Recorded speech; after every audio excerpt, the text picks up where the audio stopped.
Capítulo 33. 20 minutos para meia-noite. Empreendimento Falcon Price. Sydney correu. Ela cortou o caminho pela garagem do Squire até uma rua lateral que dava a volta pelos fundos e chegava à frente do hotel, terminando poucos metros à esquerda da porta do saguão. Havia um policial parado perto da entrada, de costas para ela, enquanto tomava café e falava ao celular. Sydney sentiu o peso da pistola no bolso, como se a arma de fogo oculta fosse chamar mais a atenção que uma garota desaparecida de casaco vermelho vivo, segurando um enorme cachorro preto pelo pescoço. Mas o policial não chegou a se virar. Estava tarde, havia poucos carros na via principal. O tráfego diminuía enquanto a noite avançava, e Sydney e Doll atravessaram a rua correndo, despercebidos. Ela sabia exatamente aonde estava indo. Serena não tinha dito a Sydney que fosse para casa. Não dissera a ela que fugisse para longe. Ela dissera que tinha que ir para algum lugar seguro. E no transcorrer da última semana, seguro deixava de ser um lugar para Sydney e passar a ser uma pessoa. Mais precisamente, seguro passara a significar Victor. Foi por isso que Sydney fugiu para o único lugar onde ela sabia que Victor estaria, pelo menos de acordo com o perfil que ela havia publicado no banco de dados da polícia naquela noite. O mesmo perfil que tinha lido de cabo a rabo uma dúzia de vezes enquanto esperava e depois enquanto criava coragem para clicar em publicar. O projeto do arranha-céu Falcon Price. Atravessando o quarteirão, o local era um ponto escuro na cidade, como uma sombra entre os postes de luz. Havia um tapume de madeira que cercava o arranha-céu abandonado, com 2 andares de altura, do tipo que as pessoas adoram vandalizar por serem ao mesmo tempo temporários e bastante visíveis. O tapume estava coberto por pôsteres e placas, marcado aqui e ali com arte de rua, e abaixo de tudo isso algumas licenças de construção e o logotipo da empreiteira. Para fins oficiais, havia uma única entrada para o canteiro de obras, por meio de um porão, também feito de placas de madeira, que havia passado os últimos meses trancado a cadeado. No entanto, mais cedo naquele mesmo dia, quando Mitch a levara ali para ressuscitar o policial Dane, ele revelara outra entrada, não pelo portão fechado com corrente, mas dando a volta pelos fundos da construção, atravessando um ponto do tapume, onde 2 largos painéis de madeira estavam ligeiramente sobrepostos. Ele havia aberto uma brecha entre os painéis para permitir que eles passassem, que depois se fechou com um estalo logo atrás deles.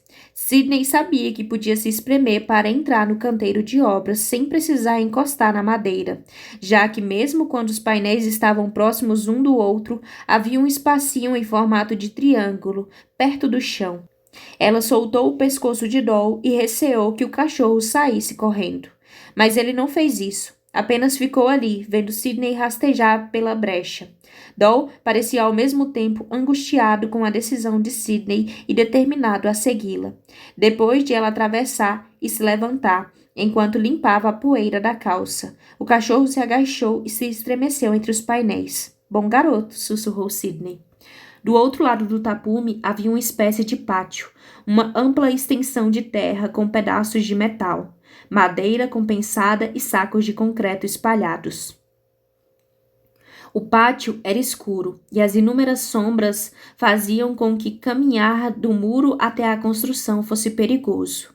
O arranha-céu em si assomava inacabado, um esqueleto de aço de concreto trapeado, com camadas de lona de plástico como se fosse gaze. Porém, no térreo, dentro de várias camadas de plástico, Sydney pôde distinguir uma luz.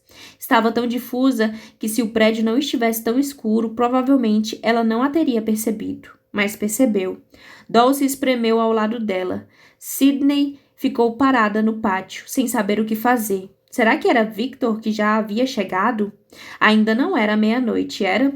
Ela não estava com o celular, não teria como dizer as horas só de olhar para a lua, mesmo se soubesse como ler a lua, pois não havia lua no céu, mas apenas uma camada espessa de nuvens, brilhando, de leve, com a luz refletida da cidade. Quanto à luz dentro do arranha-céu, ela era estável, contínua, mais parecida com uma lâmpada do que com uma lanterna, e de algum modo isso tranquilizou Sidney. Alguém havia colocado aquela luz lá, preparado, planejado. Victor planejava as coisas, só que quando ela deu um passo para perto da construção, Doll barrou o caminho. Quando ela deu a volta no cachorro, a mandíbula dele envolveu o antebraço dela e segurou firme. Ela tentou se desvencilhar, mas não conseguiu, e embora o cachorro tivesse tido o cuidado de não mordê-la, o aperto era forte. Me solta, silvou ela. O cachorro não se mexeu. E então, do outro lado da construção, depois do tapume de madeira, a porta de um carro se fechou. Doll soltou o braço de Sidney enquanto esticava a cabeça na direção do barulho. O som agudo e metálico lembrou um tiro para Sidney, e seu coração disparou. A palavra seguro, seguro, seguro, martelando, junto com o sangue nos seus ouvidos. Ela saiu em disparada para a construção, para a lona. O aço e o abrigo, tropeçando numa barra de ferro fora do lugar antes de chegar à estrutura oca do arranha-céu. Doll foi atrás dela e os dois desapareceram dentro do Falcon Price, enquanto, em algum lugar do outro lado oposto do tapume, alguém abriu o portão. Mitch bateu a porta do carro e ficou observando Victor e Dominique dirigirem para longe. Ele tinha planejado dar a volta pelos fundos do arranha-céu, puxar o painel de madeira solto e entrar por lá. Mas, quando foi até o portão, viu que já não era necessário. As correntes haviam sido cortadas e estavam caídas, enroladas aos seus pés. Já havia alguém lá dentro. Ótimo, sussurrou Mitch, sacando a pistola que Victor havia lhe dado. Aliás, Mitch sempre odiou armas de fogo, e os acontecimentos da noite não lhe fizeram ter nem um pouco mais de apreço por elas. Ele empurrou o portão, retraindo-se ao ouvir as dobradiças aparafusadas da madeira responderem com um rangido metálico. O pátio estava escuro, e até onde ele conseguia ver, vazio.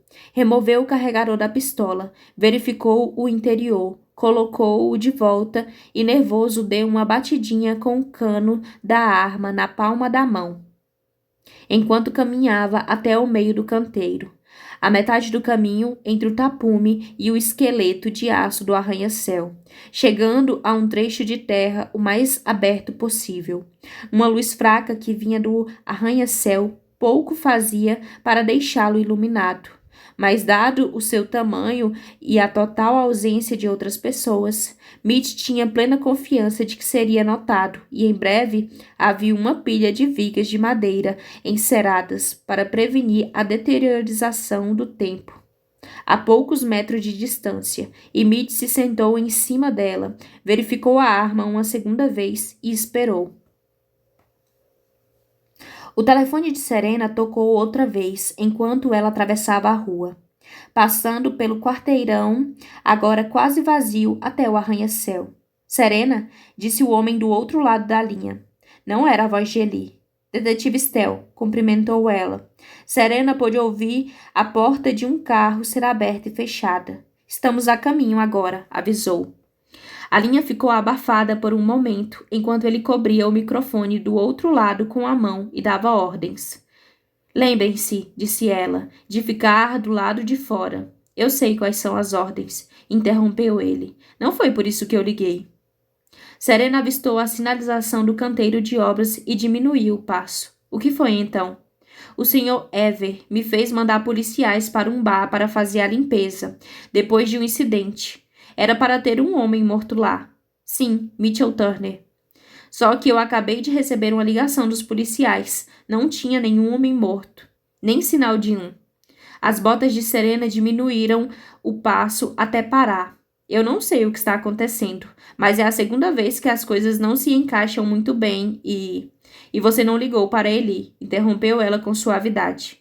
Lamento se isso foi errado. Por que você ligou para mim e não para ele? Eu confio em você, respondeu ele sem hesitar. E em Eli?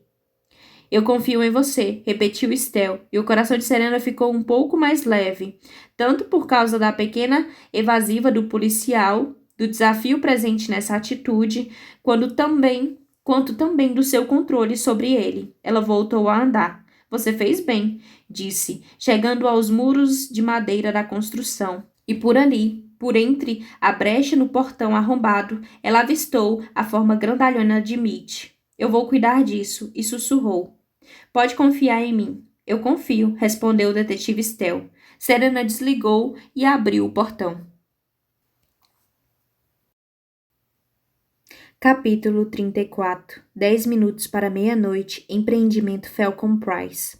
Mitch pensou ter ouvido algo vindo da construção atrás dele, mas quando prestou mais atenção, os sons que captou foram tão fragmentados e baixos que poderiam ter sido causados pelo vento, passando pela lona de plástico ou por um cano solto. Ele poderia ter ido verificar, mas as ordens de Victor foram explícitas, e mesmo que se sentisse disposto a desafiá-las, foi nesse instante que o portão da frente voltou a se abrir, rangendo, e uma garota entrou no pátio. Ela se parecia com Sidney, pensou Mitch. Se Sidney crescesse uns 30 centímetros e fosse alguns anos mais velha. O mesmo cabelo loiro e ondulado acima dos olhos, que de alguma forma eram brilhantes e azuis. Mesmo na escuridão, tinha que ser Serena. Quando ela viu Mitch à espera, cruzou os braços. Senhor Turner, disse Serena, dando um passo à frente, as botas pretas cortando o caminho com facilidade entre os destroços do canteiro de obras. O senhor tem uma resistência impressionante à morte. Isso é obra de Sidney? Pode me chamar de gato, retrucou Mitch, levantando-se das tábuas. Eu ainda tenho 7 vidas para gastar. E só para você ficar sabendo, acrescentou ele, erguendo a pistola. Eu gosto de pensar que existe um lugar especial no inferno para garotas que dão às irmãs caçulas de comida para os lobos. O rosto de Serena ficou sério. Você devia tomar mais cuidado ao brincar com armas, disse ela. Cedo ou tarde vai acabar levando um tiro. Mitch engatilhou a pistola. Isso deixou de ser engraçado depois que o seu namorado brincou de tiro ao alvo no meu peito. E ainda assim, aqui está você, disse Serena. Sua voz tinha uma doçura lenta, quase lânguida. Está claro que a mensagem dele não foi impactante o suficiente. Mitch segurou a pistola com firmeza e a apontou para ela. Serena apenas sorriu. Vamos mirar isso para uma direção mais segura. Aponta a arma para sua têmpora. Mitch fez todo o possível para manter a mão parada, mas era como se ela não pertencesse mais a ele. O cotovelo afrouxou, o braço se dobrou e os dedos se curvaram, mudando de posição até repousar o cano da pistola na lateral da sua cabeça. Ele engoliu em seco. Existem jeitos piores de se morrer, comentou Serena, e coisas piores do que morrer. Prometo que vai ser rápido. Mitch olhou para ela, essa garota tão parecida com Sidney e ao mesmo tempo tão diferente. Ele não podia olhar nos olhos dela, mais brilhantes que os da irmã, mais vazios de um jeito ruim, mortos. Então, observou os seus lábios pronunciarem as palavras. Puxa o gatilho. E ele puxou. Sidney e Doll estavam na metade do caminho para o centro iluminado do térreo do arranha-céu quando ela ouviu o som de passos. Não dela nem do cachorro, mas mais pesados, e ficou paralisada. Ela estava com Victor e Mitch havia poucos dias, mas fora tempo suficiente para se familiarizar com os ruídos que os dois faziam, não somente suas vozes, mas os sons que faziam quando não estavam falando. A maneira como respiravam, riam e se moviam, o modo como preenchiam um espaço e vagavam por ele. Mitch era enorme, mas seus passos sempre foram cuidadosos, como se ele tivesse consciência do próprio tamanho e não quisesse quebrar nada por acidente. Victor era quase silencioso, os passos tão suaves e quietos como tudo o mais a seu respeito. Os passos que Sidney ouvia agora, através de várias camadas de lonas de plástico, eram mais altos, o barulho orgulhoso de sapatos caros. Eli usava sapatos caros, apesar do frio e de namorar uma universitária. Ele calçava sapatos de couro com calça jeans quando ela o conheceu. Sapatos que faziam um barulho agudo enquanto ele caminhava. Sidney prendeu a respiração e tirou a arma de Serena do bolso do casaco, removendo a trava de segurança. Serena havia lhe ensinado como usar uma pistola certa vez, mas essa era um tanto grande demais para sua mão, muito pesada e com o peso desbalanceado por causa do silenciador atarrachado ao cano. Ela olhou para trás e se perguntou se conseguiria descobrir como voltar para aquele labirinto de cortinas de plástico, até o pátio antes que ele... Seus pensamentos foram interrompidos quando ela percebeu que os passos haviam parado. Ela examinou as cortinas de cada lado à procura de alguma sombra em movimento, mas não viu nada. Então, seguiu em frente por outra lona de plástico, a luz mais clara ali. Somente umas poucas lonas entre ela e a fonte. Victor já devia ter chegado. Ela não conseguia ouvi-lo, mas isso porque ele era muito silencioso, disse a si mesma. Ele era sempre silencioso e seguro. Sidney, olhe para mim, dissera ele. Ninguém vai te machucar. Você sabe por quê? Porque eu vou machucá-los primeiro. Seguro, seguro, seguro. Ela afastou a última lona para o lado. Tinha apenas que encontrar Victor e ele a manteria em segurança. Eli estava sentado numa cadeira no meio do aposento e uma mesa feita de tábuas de madeiras dispostas sobre blocos de cimento exibia o que parecia ser uma coleção de facas de cozinha, todas reluzindo sob a luz de uma luminária. A luminária não tinha cúpula e a lâmpada iluminava a sala inteira, de uma lona à outra, com Eli no meio. Uma arma balançava frouxamente na sua mão, e seus olhos estavam distantes, sem foco, até ele avistar Sidney. — O que é isso? Perguntou ele, se levantando. — Um monstrinho? Sidney não esperou. Ela ergueu a pistola de Serena e disparou um tiro no rosto de Eli. A arma era pesada, e a sua mira não muito boa. Porém, embora a arma tenha caído da sua mão com a força do recuo, a bala ainda acertou a mandíbula de Eli e o fez cambalear para trás, com a mão no rosto, sangue e ossos entre os dedos. Ela deu meia volta e tentou fugir dali, mas ele estendeu a mão e a pegou pela manga, e apesar de não conseguir segurá-la, a mudança repentina de direção a fez cair de quatro no chão de concreto. Doll arremeteu enquanto Sidney rolava para ficar sentada, e Eli se endireitava, a mandíbula estalando e se curando, deixando apenas uma mancha de sangue na sua pele, enquanto ele erguia a arma e puxava o gatilho. Clique.